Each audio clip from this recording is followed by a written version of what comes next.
Agen Allwedd incident. On June 15, 1974, experienced cave divers Roger Solari and Martin Farr entered Agen Allwedd Cave in South Wales. The cave, with over 32 kilometers of winding passages, features narrow chokes and underwater sumps that demand precise navigation and strict air management. Before the dive, both divers prepared their equipment and planned to work independently while following a shared guideline. Roger carried a reel with 400 feet of line, and Martin had a longer 1,000-foot reel. Their plan was simple: progress until reaching unexplored areas, but if air supplies dropped or conditions worsened, either could choose to return. The dive began in the familiar entrance passages and soon led them to an underwater sump, a tunnel completely filled with water where visibility was poor and the passage continued to descend. During the descent, Roger experienced discomfort in his sinuses. Despite having dealt with similar issues before, he decided to continue. At about 50 to 60 feet below the surface, as Roger laid out his guideline along the narrow passage, his 400-foot reel ran out. This loss of a secure reference point meant he had ventured beyond the known safe path. Martin, following with his longer reel and monitoring his air supply, noticed his reserves were critically low. He signaled to Roger, urging him to turn back. Despite this, Roger pressed on into the deeper, uncharted section. Meanwhile, Martin began ascending a steep underwater slope, hoping to find a natural air pocket, a brief spot free of water, to pause and catch his breath. However, he found no such relief. With only a half bottle of air remaining and suffering sharp ear pain from the rapid ascent, Martin was forced to climb quickly back toward the surface. Near the passage ceiling in the dim light, Martin spotted a figure that appeared to be Roger and signaled that it was time to return. Once on the surface, Martin waited for several minutes, expecting Roger to emerge. When no sign of his friend appeared, and with his remaining air depleting, Martin decided to re-enter the cave to pull the guideline and try to locate Roger. As Martin descended back into the sump, he carefully pulled on the guideline. He soon discovered that the line was slack, indicating it had been severed or detached somewhere along the route. Tracing the line, he found the break occurred approximately 30 feet beyond the joint of their reels. With no intact guideline to guide a safe return, and with his own air reserve critically low, Martin was forced to abandon the search and descend immediately. Back at the surface, Martin reported that Roger had not resurfaced and that the guideline was found severed. Authorities and local rescue teams were quickly notified, and an extensive search operation was launched. Despite hours of work in the challenging conditions, poor visibility due to heavy rainfall, and continuously descending passages, the rescue team could not locate any trace of Roger Solari. The search continued for several days but was eventually called off, and Roger's body was never recovered. The Gollum's Cave tragedy. On the early morning of August 18, 2005, 5 friends set out to explore a hidden underground passage near Y Mountain in Provo, Utah, known locally as Gollum's Cave or the Cave of Death. This site was an abandoned mine with a narrow, water-filled tunnel that had attracted thrill-seekers for years. Although the cave's treacherous reputation was whispered about among local adventurers, none of the friends fully understood the peril that awaited them. The group consisted of friends ranging in age from 18 to 28. 4 of them entered the cave while the 5th, 20-year-old Steve Huntley remained outside due to work obligations. The plan was straightforward. Each friend would swim through a submerged tunnel guided by a single rope to reach a small chamber on the far side. The tunnel was a tight 15-foot-long passage with a diameter of only about 3 to 4 feet, barely large enough for one person to navigate at a time. Before entering the water, some members recalled that they had visited the cave on previous occasions.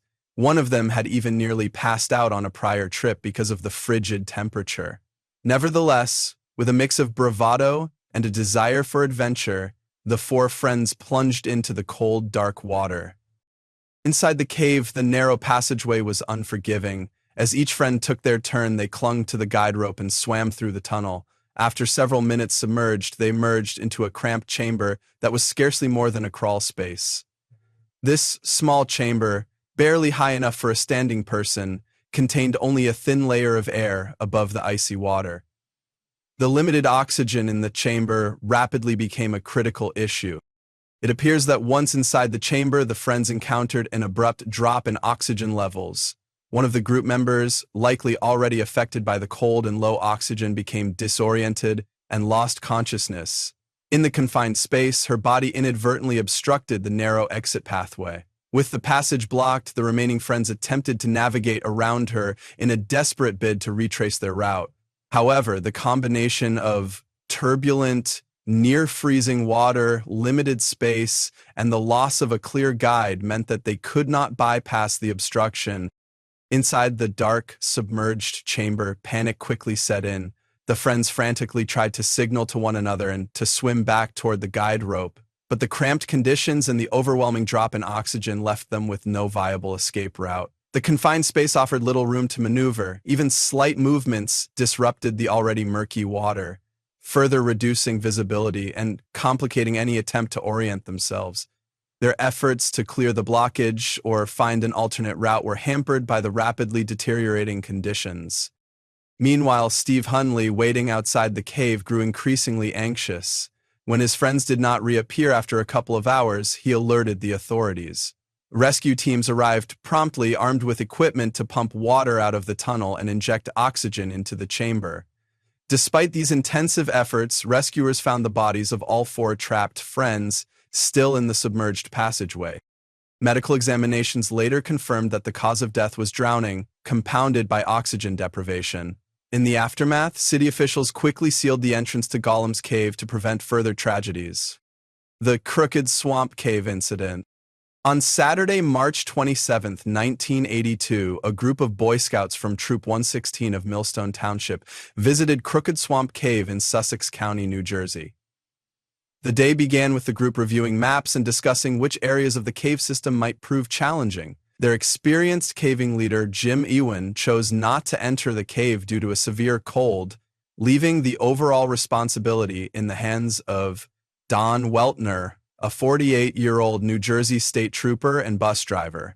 Although in excellent physical condition, Weltner had only limited experience with caving. The only other cave he had visited was Chauffeur's Cave near Kurtztown, Pennsylvania. After lunch was eaten outside, the scouts organized a manhunt game in the cave with ice cream as the prize. As part of the game, 3 scouts went into the cave first, selecting an entrance of their choice to get lost and force the others to search for them. Later in the afternoon, the rest of the group began their pursuit. Weltner, accompanied by his 2 sons and another scout, chose an entrance just south of an area known as Tree Root Cave, a section of the system marked on their map with a dotted connection.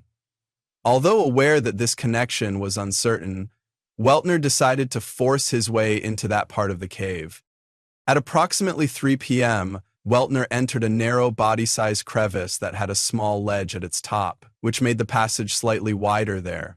It was in this part of the cave that the situation quickly turned dangerous. Weltner lost his footing on the ledge and slipped, becoming wedged at the bottom of what was described as a keyhole passage. Below the ledge, the passage was extremely tight, measuring only a couple of feet high and just 7 to 8 inches wide. His head lay further downslope from his feet, making it nearly impossible for rescuers to reach him from the side of Tree Root Cave. Within minutes, the group noticed that one of their members was missing. By 3:20 p.m., an adult scout who remained outside entered the cave and discovered that Weltner was trapped in the narrow crevice. A rope was quickly obtained and looped around his feet, and rescuers attempted to pull him free, but these efforts had little effect. Around 4:50 p.m., one scout managed to brace Weltner's feet, allowing him to be nudged forward about 9 to 12 inches. However, at that point, his condition had already begun to deteriorate. His speech became slurred, and signs of hypothermia were evident. Realizing that time was critical, rescuers contacted outside agencies, including the Blue Ridge Rescue Squad and the National Cave Rescue Commission. Over the next several hours, efforts shifted between attempting to extract Weltner and trying to stabilize his body temperature. Rescue workers applied hot water bottles, gel packs, and soaked sheets, and even used a portable electric heater and hot air generator to warm him. Despite these measures, by 1 a.m. Sunday, it was clear that his condition was worsening. Unable to free him by conventional means due to the extremely confined space, rescuers eventually turned to extraordinary measures. They drilled a shaft to intercept the cave passage near Weltner and worked to enlarge the narrow channel using mechanical tools and controlled blasting. After many hours of labor, his body was finally recovered. Unfortunately, by the time the efforts were completed, all attempts to stabilize him had failed, and Weltner was declared dead.